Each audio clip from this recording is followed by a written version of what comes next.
Well, thank you so much, Josh Friday, for being with me today on the WaveCapital's guest speaker series on relationship building in a team environment. You're my 91st guest. How are you today, Josh? I'm fantastic, and I'm excited to be number 91. Honored. Yes, it's an honor to be with you today. And you are the Go Serve Director and California Chief Service Officer in Governor Gavin Newsom's administration in California. You and Governor Newsom have launched an amazing program, life changing for 10,000 young men to become tutors, mentors, and coaches, partnering with schools across California to also help solve the mental health crisis, not only in the state of California, but across the country. The California Men's Service Challenge through California volunteers in the Office of Service and Community Engagement. So, would love to talk to you all about that. And because this podcast is about relationship building and a team environment, I always say that relationship building is the essence of humanity. Before we scheduled this call, and when I was communicating with your colleagues, they felt that our podcast was aligned with what you and Governor Newsom are doing. So I really, really appreciate the synergies there. Josh, when you think of relationship building in a team environment, what does it mean for you and what has it meant for your professional career? Yeah, well, I think you sort of summed it up absolutely perfectly, which is it is the essence of humanity. I think it's what we all are seeking and what brings us happiness, what brings us health mentally and physically. And so the question for us in California and quite frankly for our country in this particular moment at a time where we find ourselves so isolated and divided and polarized and disconnected from each other is how do we build relationships? How do we rebuild our connection to each other? And that's really the work of GoServe, the governor's office of service and community engagement here in California. It's why the governor created a cabinet level position for service, which is what I have right now, to try to help rebuild these bonds and relationships in our society. So for me, relationships is about it is the essence of humanity. To me, it's about trust. It's how we trust each other. It's how we have confidence in one another. And to me, and I've worked in politics much of my life, and I happen to feel very lucky that get to live in America, where right now we have a democracy. And really, if you think about it, relationships is the foundation of a democracy. It's this belief that we can all govern together collectively and look out for each other, which I think rests on the foundation of relationship. So it is the foundation of so much, which is why I'm so excited to have this conversation with you.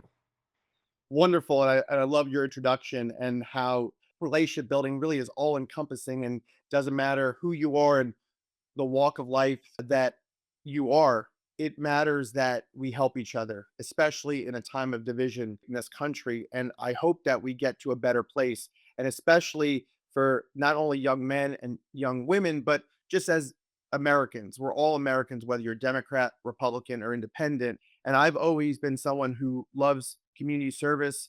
And as I was mentioning to you offline, I started an organization over 20 years ago with my mentor, Dr. Robert Bradshaw, who he and I created the Ambassadors of Goodwill, that is very similar to what California Volunteers is doing with the California Men's Service Challenge. And, you have such a significant pedigree of public service.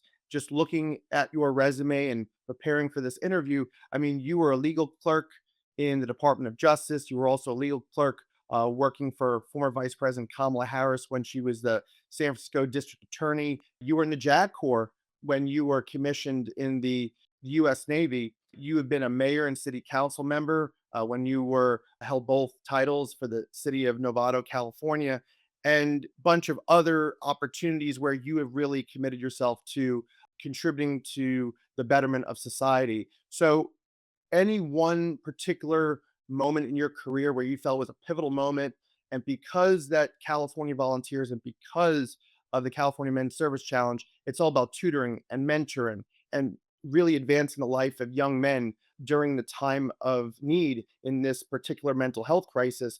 But did you feel in your early days that you had specific role models and mentors that you looked to? And of all your experiences, even before joining Governor Newsom and his administration, what were those pivotal moments that you felt really changed your life?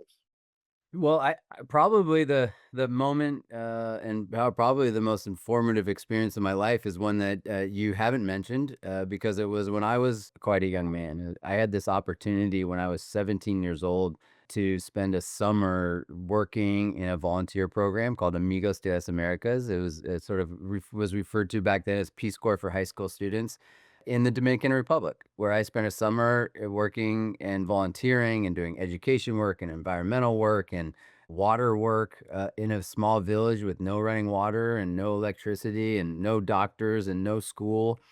And it was the greatest summer of my life, and it formed, I think, and put me on my path for the rest of my life, in part because what I remember about that summer and that experience was not what I, necessarily did to help others or what I contributed. What I remember is the relationships I built and the connections that I built and how deep they were, and that even though I, was speaking a different language than my native tongue, and I was with people who very different part of the world, very different, backgrounds than me.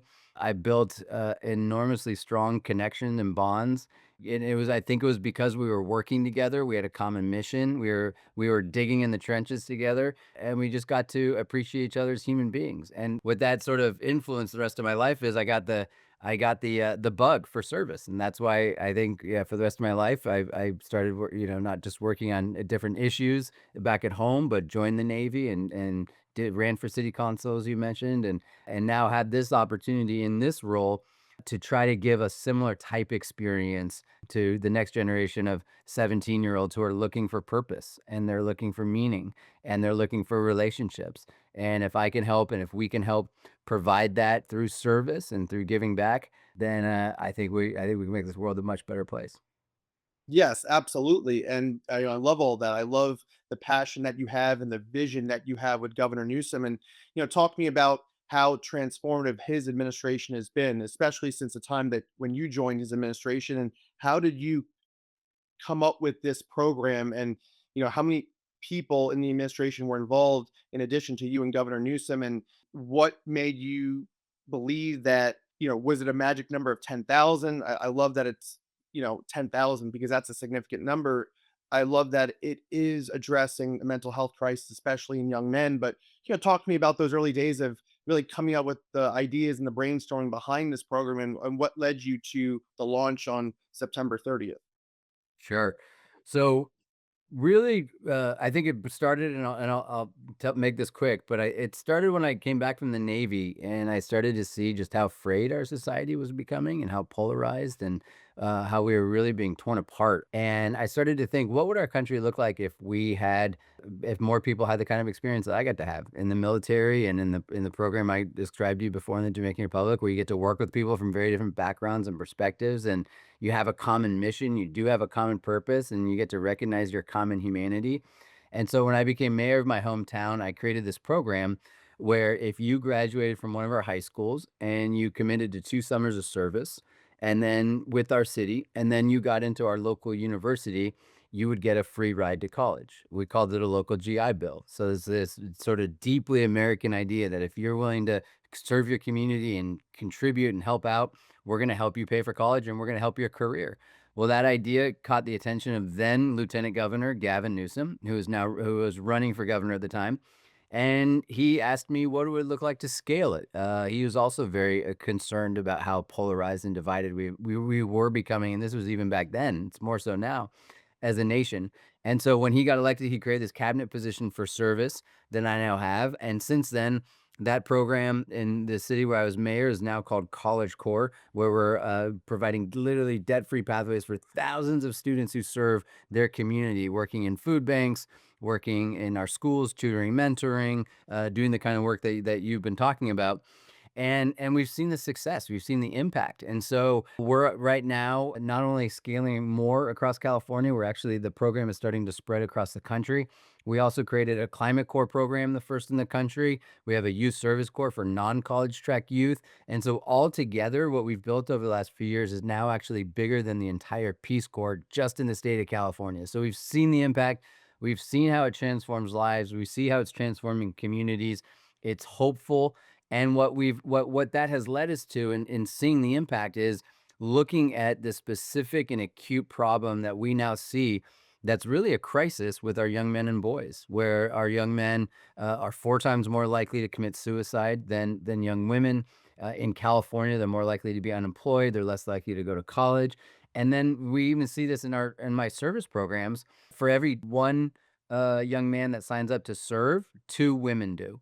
So they're volunteering less. And so what that has led to is we see young men are disconnected from each other. They're disconnected from their communities.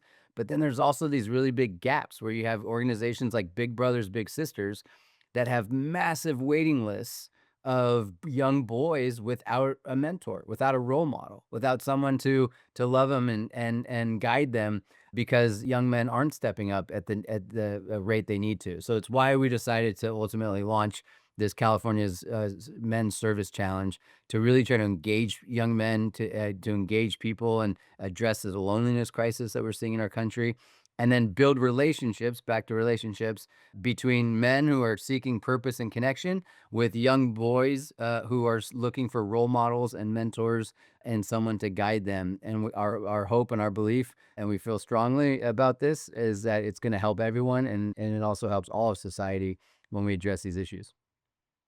I love that we're talking about this and, hearing you and talking about the infrastructure that you built that's sweeping the nation, originating from California.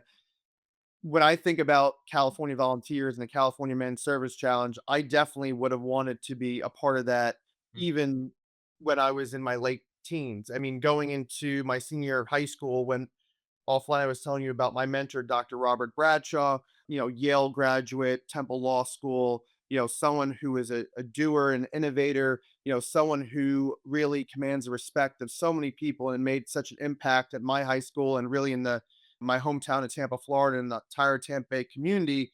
And when I think about the Ambassadors of Goodwill, where I was the first president of the organization, and we had a threefold process. It was teaching young elementary school children who were in at-risk communities, who lived in at-risk communities, who were going to school in Title I schools where they were underperformed, underserved, and we were teaching them reading, writing, and arithmetic, and really making an impact on their academic experience. And then we were teaching about proper nutrition and having quality food to eat at school, because at home, they didn't have the proper nutrition, they didn't have the adequate resources because they were coming from either families that came from a single parent household and where parents were struggling and having two, three jobs just to survive. And then we were teaching them all about exercise and going out in the community and understanding, what why it matters to, live a quality of life and be healthy and get exercise and understand nature around you and understanding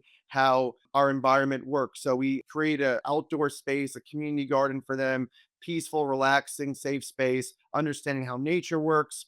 And it was so vital for them. And by starting that organization, even 2+ decades later, just having this conversation with my mentor today, and I frequently talk to him, and I told him about our interview and who I'd be interviewing. And, he was just excited for me to have a conversation with someone who's so like minded in the approach of we have to go out and we have to build relationships in the community. We have to build that trust factor. We have to be able to, with Governor Newsom's administration and your integral, vital role in the administration as a director and being involved with California volunteers and being able to, help and lead 10,000 young men as tutors, mentors, and coaches, how that's so vital for society. And it's unfortunate that as a society, we are dealing with division, that we are dealing with various crises, including the mental health crises. And, when I was freshman class president in the Student Government Association my first year in college, that catapulted me into that role because of the work I did with the Ambassadors of Goodwill and in being a board of director for the Charlotte, North Carolina Chamber of Commerce and wanting to give back to the community in that fashion, always holding leadership positions wherever I've been. So that's why I'm excited to talk to you, Josh, about the leadership roles that you have had, especially not only the ultimate sacrifice of serving in our U.S. military, but the fact that you could partner with Governor Newsom, who is doing, again, transformative work, potential, future presidential, front runner in the Democratic Party, but also he, with the remaining time that he has left as governor and your integral role, how excited are you for the future? How excited are you to see what legs this program has, and what do you hope to accomplish with the California Men's Service Challenge in its first full year of implementation? Yeah.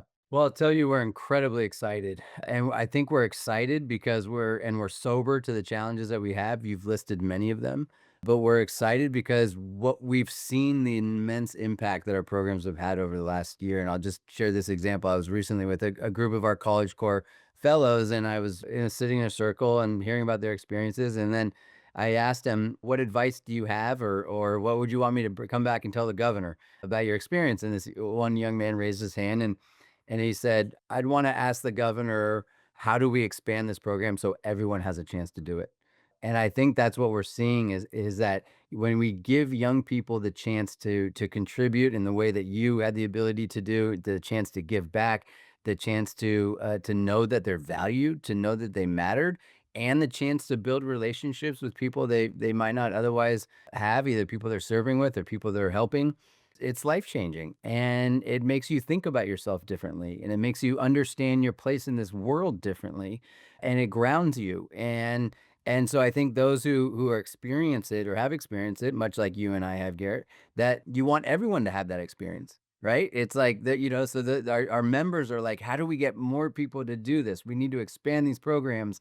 And that's how I feel. That's why I wake up every day thinking about how do we give this opportunity to more people. So we feel very hopeful. Again, we're sober about the challenges ahead, but we do feel like when we have challenges, whether it's a youth mental health crisis or whether it's the fires, which our communities were ravaged by at the beginning of the year in Los Angeles, where on the first night of the fires, I was down there with our service members and the Red Cross setting up the place, the shelter, where literally over 1,000 families were on the first night who had just lost everything.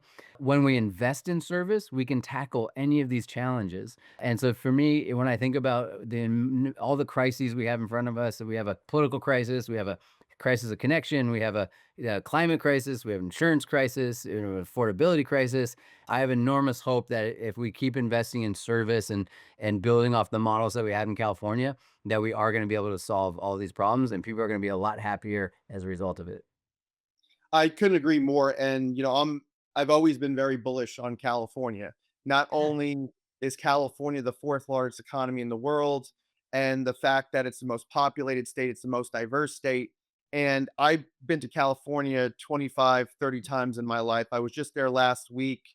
My wife and I were celebrating our fifth wedding anniversary, and we were in Los Angeles for my cousin's wedding in Glendale, California. Spent time in Orange County. We spent time in Catalina Island. It's our fourth trip to California really in the last 4 years. And prior to me meeting my wife back in 2018, in my previous role, I worked in a family investment bank consultancy firm. So I represented clients all throughout California from, Orange County all the way up to San Francisco Bay Area, Silicon Valley. And, I'm a firm believer that California has always been at the forefront of, innovation and science and exploration and, award winning professionals in various genres of life. And, just the fact that, you know, Governor Newsom is potentially looking to run for president in the future, that, it's no better than he originated from the state of California, where a lot of what happens in California, the rest of the country benefits. And that could be from, agricultural perspective, economic perspective, what we're doing in research and development with our, scientists in various laboratories trying to solve various diseases, what happens in Hollywood, what happens in, Silicon Valley. And, even the work that you do and throughout your career, I mean, you are just like Governor Newsom, you've accomplished so much in your life. And it's people like you, Josh, that makes a difference. Another person who makes a difference in Governor Newsom's administration, and no better person for Governor Newsom to choose than you, because of you being so battle tested in so many different parts of your life and having held so many different leadership positions, from mayor to serving in the military to being in grassroots organizations that, again, similar to what I've with the Ambassadors of Goodwill, being a part of, people's lives. I love how you say that people's lives matter. They're valued.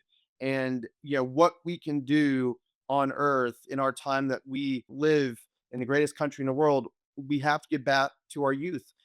This current administration, I just like President Trump's first administration, has definitely failed in terms of, with the litmus test of, not holding up to democratic values, not holding up to what our US Constitution or what our democracy stands for. And I think that, again, the future leaders of tomorrow, needs an organization like California Volunteers and having a program like the California Men's Service Challenge to help the next generation of leaders. Amen. Well, I think what this just solidifies for me is we need more Florida natives to come spend time in California and see how great it is. We're very proud of our state, and we hope you keep up your tradition of coming here at least once a year. And congratulations on your 5th-year wedding anniversary. That's a big deal. But we are very proud of how we lead here in California. The governor often talks about California as being the coming attraction for the country on so many issues, and building relationships, building connection, building community, figuring out how do we get people to serve and help each other again and want to support each other is another area that we're very proud on how we're leading. And our hope is, we desperately hope that we're creating models that can spread across the country. We're starting to see it. Our climate course spread to 12 other states. As I mentioned earlier, our college course spread. So we're seeing these models, but the truth is that we're at an inflection point in our country right now. And I think we have a decision to make as a society, all of us, about what kind of world do we want to live in? What kind of country do we want to be? Do we want to be a country and a nation that's defined by isolation and loneliness and division? Or do we wanna be a society that's defined by connection and compassion and community? And that's a choice. And here in California, and the reason we have built our programs, the reason we launched the California Men's Service Challenge is because we wanna give people the choice to do what we think is the right thing and to build a society that is more compassionate, that is more connected, where people actually feel like they're part of a community and they're not alone in this world, which I think drives so much of the mental health issues that we're seeing, so much of the political division and anxiety that we're seeing. And so we're just starting out. We feel like we're just reaching the tip of the iceberg, but we're seeing the impact already, and it's important. It matters, and so we're glad. I love much interest you have, and we like learning about the models, the ambassador model that you have experienced, because we're always trying to take good ideas. But we have got to solve these challenges, and we think that we're off to the right track here in California. Well, that's wonderful to hear. And I look forward to, and thank you so much for your kind words. I look forward to speaking with your colleagues, David and Luis, about the California Men's Service Challenge and California Volunteers, because I'm looking forward to collaborating with you all and partnering with you all. And whatever the specific needs that you have, I'm very excited to explore that with you and your colleagues and Governor Newsom, because, I'm really passionate about this space. I have been since the age of 18. I'm 37.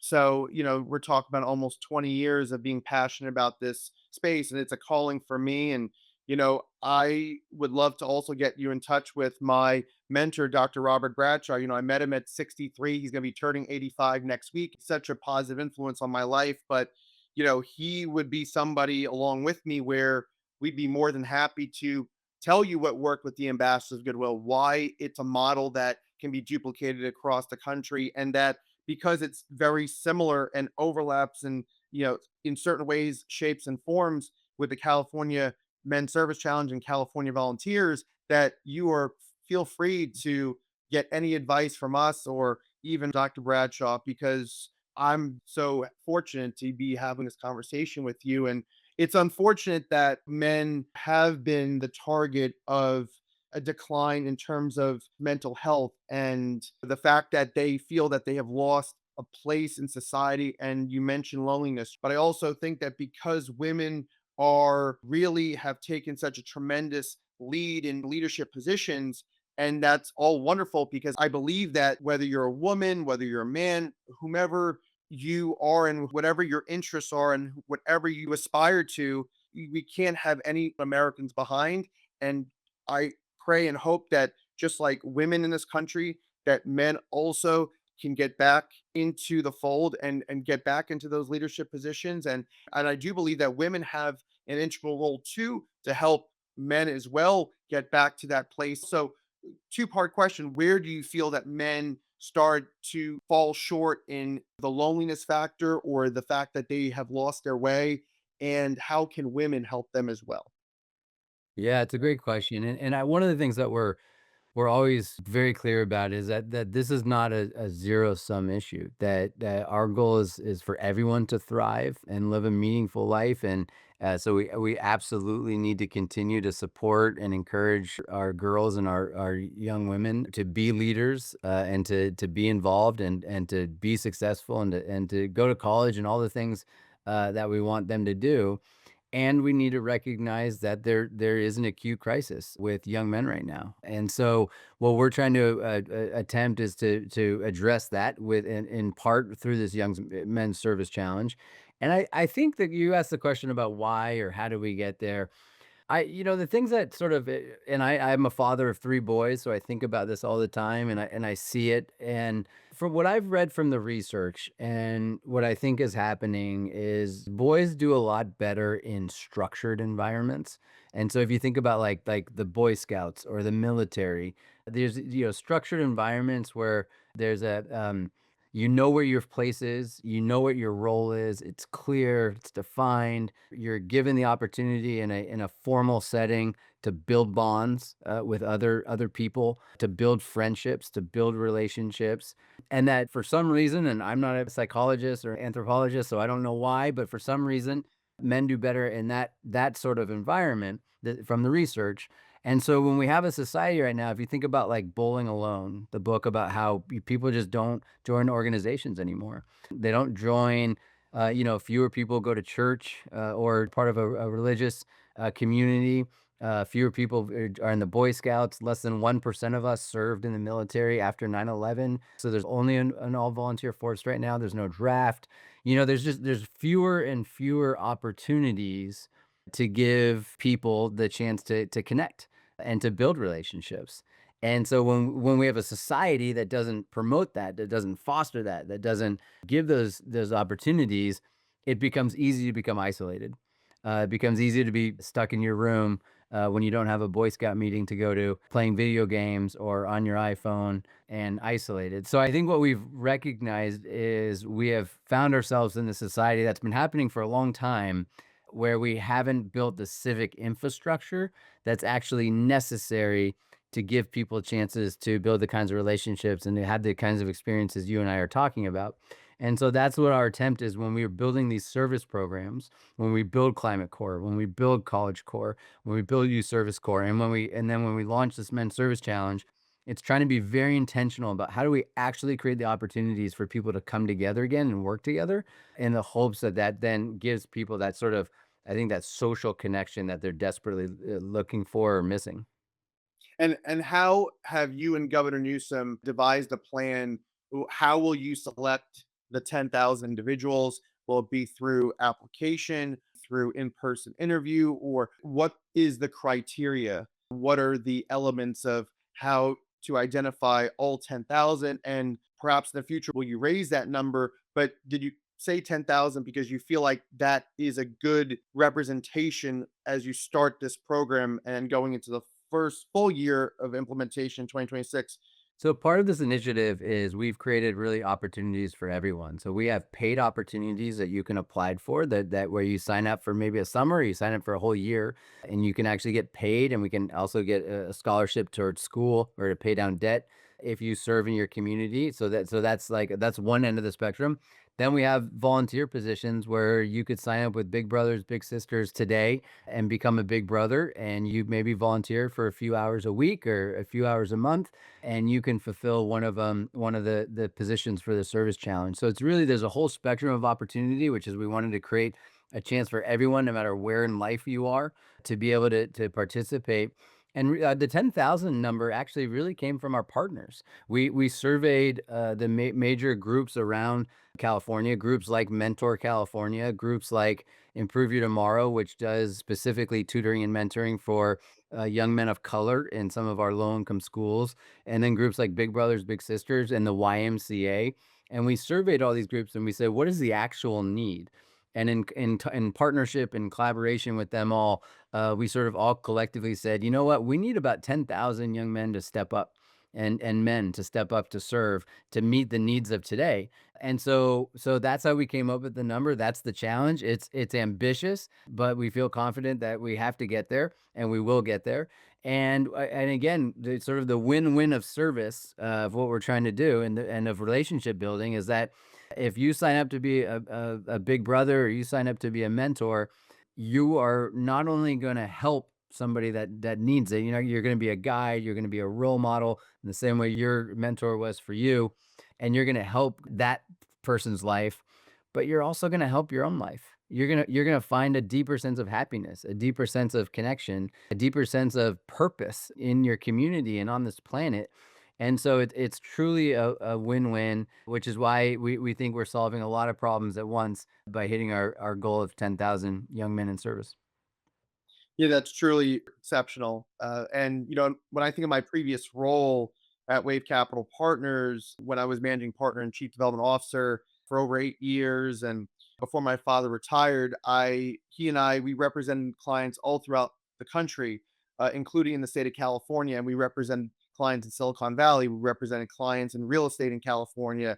People who were in the sciences, the arts, the sports, and entertainment.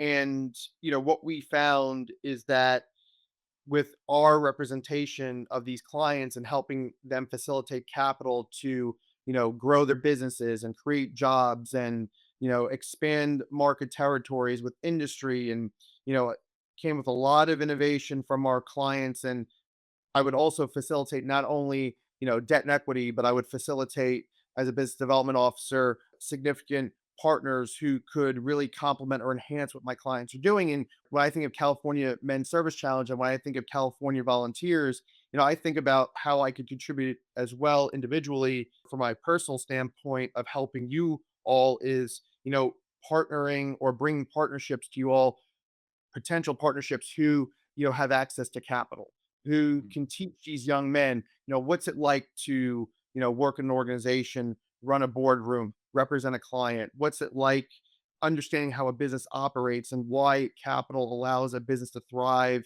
and why capital is needed to create jobs and to improve the lives of people in various towns across the state of California.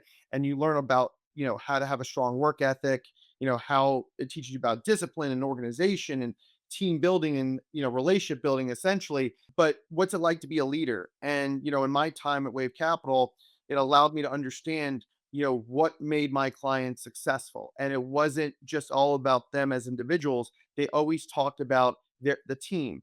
If you don't have a strong team, if you don't have a team of leaders, then the project that you need capital for or the business that you're running won't be as successful. You need people who can work together copacetically and to be able to have one vision, one goal, and not be deterred in any way to accomplishing your goals, and be able to take all of the insight and all the opinions from your various personnel who are part of your team, and to be able to have open, transparent discussions about, okay, this is what we did this quarter. How can we improve for the next quarter? How can we improve for the next 3 or 4 or 5 quarters? So with my business mind, I believe that that's what these young men need too, Josh. They need to understand what is it like to run a successful business or be a part of a successful business. Yeah. And in terms of, in politics and state politics, like you and Governor Newsom are involved in the state politics environment in California.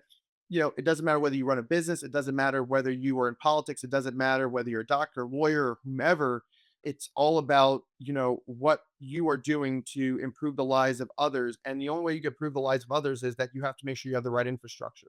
And you mentioned infrastructure. If you have the right infrastructure and you have the right team around you, and you have people who are from day one, grass doesn't grow under their feet and they're ready to go, and you have committed, loyal, and people who are really wanting to be selfless, and that's who they are. That's what it takes to have a successful group. And I really am a firm believer in what you're doing. Oh, well, thank you. I appreciate that. And you're 100% right. There's the number one determination of success, I think, is teamwork. And I hammer that with my team all the time, which is I truly believe we succeed or we fail as a team. And so we have to work as a team. To me, it's the most important thing. It's part of what you gets instilled in you in the military. You literally you live or die by your unit. And so you have to work as a team, I think, to accomplish a mission. And I think one of the challenges in our society right now is we don't give young people enough opportunities to see what it's like to be in a team and work in a team and have the challenges of creating a successful team. And so, as we see a decline in youth sports, as we see again young people not having the chance to serve in these different environments, as we see people more and more isolated on their phone or in video games or alone, you never get that chance to both understand what it is to be part of a great team, and also how fun it is and how great it feels when you do get to be part of a great team that accomplishes something together. That's an incredible feeling, and it's what makes life worthwhile. I remember, I think it was the book *Sapiens* that talked about how our competitive advantage as a species, literally why human beings have a competitive advantage as a species, is collaboration. It's because we coordinate with each other. It's a, we've formed villages, and we formed hunting parties and gathering parties, and we took care of each other. And that's our competitive advantage, is that we learned how to work as a team, as a species. And I just feel like now what we're seeing is like that sort of, we're almost like ripping that advantage, away from ourselves. We're like taking away our competitive advantage by sort of building in this very disconnected world that we now live in, and polarized world. And so the question is like, how do we get that back? How do we create more opportunities for people to understand exactly what you're describing about what it means to be part of a team? Yes, absolutely. And how hopeful are you that we can get back to that place? I'm very hopeful, otherwise I wouldn't be doing this work.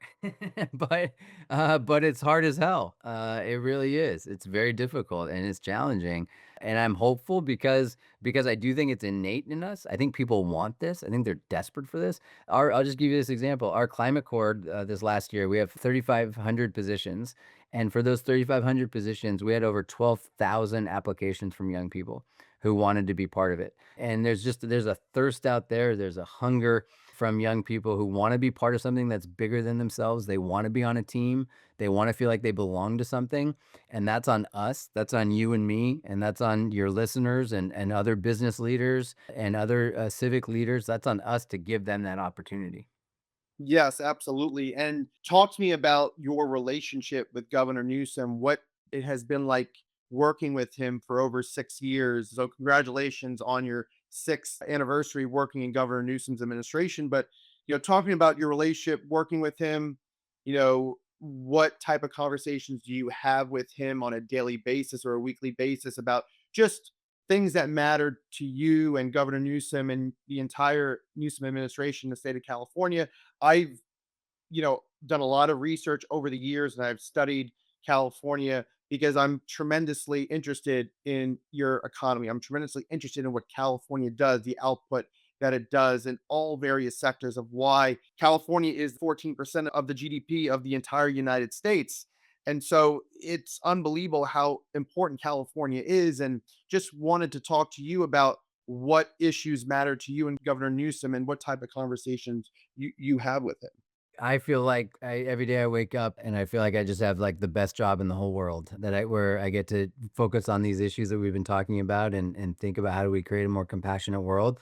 And I get to do it working for, I think, one of the most talented leaders in our country, and maybe in the last couple of generations. He's a generational talent. He's obviously unbelievably smart. He's got an incredible vision. He knows how to execute. He knows how to operate. He knows how to lead. But I think what a lot of people don't always see, and you don't get to see on TV, you don't get to see on social media, is how incredibly empathetic he is. Emotionally is very connected to people's needs, people's wants, people's desires, people's hopes, and people's dreams. And he wants to take care of it all. And so, some of you, he's very aware of there's criticisms that he takes on too many issues.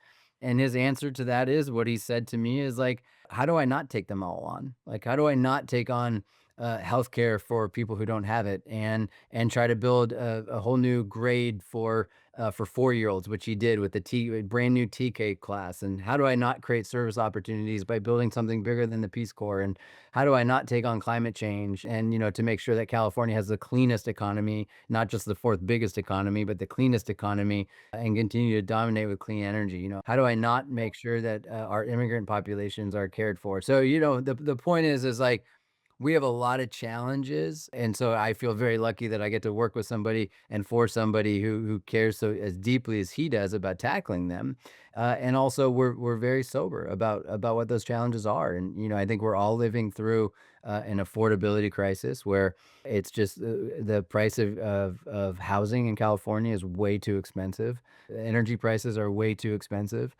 And so we're very focused on that right now. It's something he thinks a lot about, and thinking about how do we reform regulation that have and cut the red tape that has made it very difficult to build. So we're very focused on those kinds of issues. But I think at the end of the day, the question is like, how do we help people live more meaningful and purposeful lives? That's the question. And part of that is making it so they can afford a place to live, and they have a great places to send their kids to school.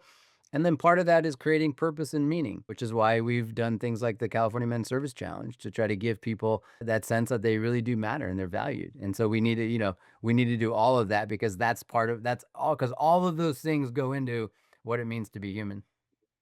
Absolutely. And you talk about being a father of three. And I have my wife and I, we have our, soon to be 3-year-old son, Peter. And then we have another child on the way. The due date is March 21st. We're going to be welcoming our daughter in 2026, God Oh, willing. wow. And, Congratulations. thank you. I really appreciate that. And, just like you think about the future generations and what world we're going to leave our kids and what world our kids will leave our grandkids. So it's almost as if, what we do today will shape the way the world is 50 to 100 years from now. So as a father and as a husband and as a leader, what do you hope for the future? And I know that it may sound rhetorical in the sense of, well, everybody hopes for a better world, no matter what side of the political aisle that you're on. But in terms of, what you're so prideful of, and you speak all about the positives of what California has to offer, as well as the challenges that California faces, no different than the challenges across the country. But knowing that you are in such a rare position in California, or one of the few in a rare position where what you do today can at the state level, and even when you were mayor at the local level, and you are in a position where the decisions you make today, as well as the decisions that the governor makes, will make a difference for Californians, and who are our fellow Americans as well. So, how prideful are you of that, and how introspective, if you will, but looking forward to the future. What do you hope that when what you do today can help shape the future leaders, starting with your kids? Yeah, I think about this every single day, so it's a great question. For me, and I think what the mission is that I have in life, and I think the mission of this position and the roles that the governor and I have right now, is really about how to create a more compassionate and connected world, where people want to take care of each other again, and want to support each other and help each other, so that everyone does have their needs met, so that everyone does have a chance at living the California dream or the American dream.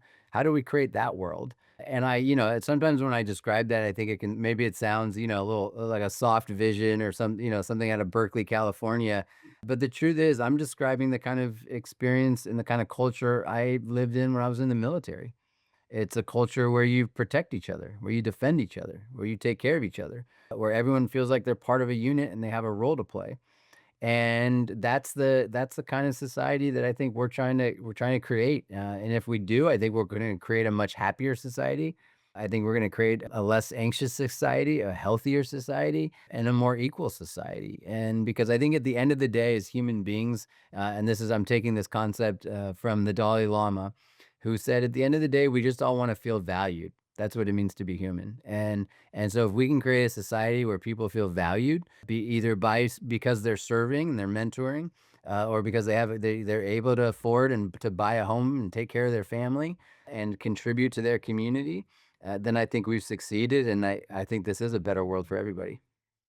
Absolutely. And you mentioned Berkeley, and that's where you went undergraduate and received your law degree. How much of the law shaped you when you got your degree, and then even being a clerk for then future Vice President Harris in the San Francisco District Attorney's office? But you start out in law, and it really dovetailed into the military and then being a public servant. So you've definitely lived a full and complete and fulfilling life. And I'm excited for you and all the things that you'll be accomplishing, with the California Men's Service Challenge and all your future aspirations. But, how much did your early formative years at Cal Berkeley shape you for who you are today? Yeah, in a huge way. I had this sort of really amazing life moment, or life experience this last year where I got to give a commencement speech at Cal Berkeley on the same stage where I had graduated 22 years ago.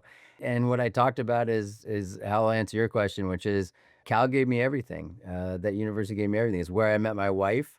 It's where I sort of honed my passion for politics and for issues and government. And so I hit the lottery and I feel very, very lucky and grateful. It's partly why I'm so passionate about making sure that we continue to keep higher education accessible for everyone and that it continues to be a place where people can find opportunity and to keep that part of life as the California dream, as part of the California dream.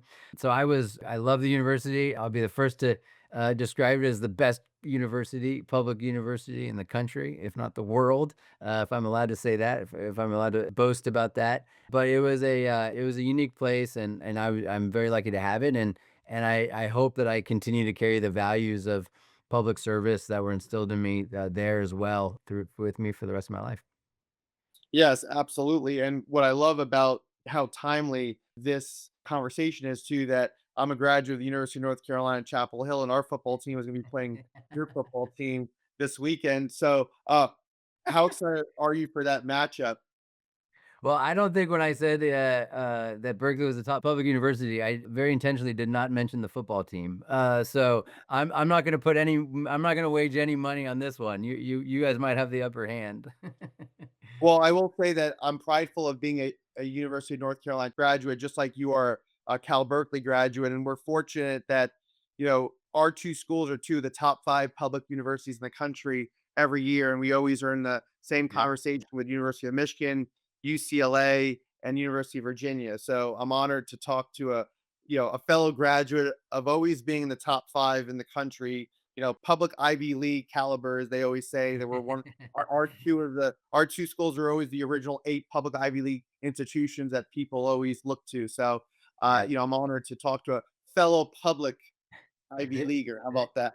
There you go. We're in this together. I have no problem outside of this coming Saturday. I have no problem saying go Tar Heels. Yeah.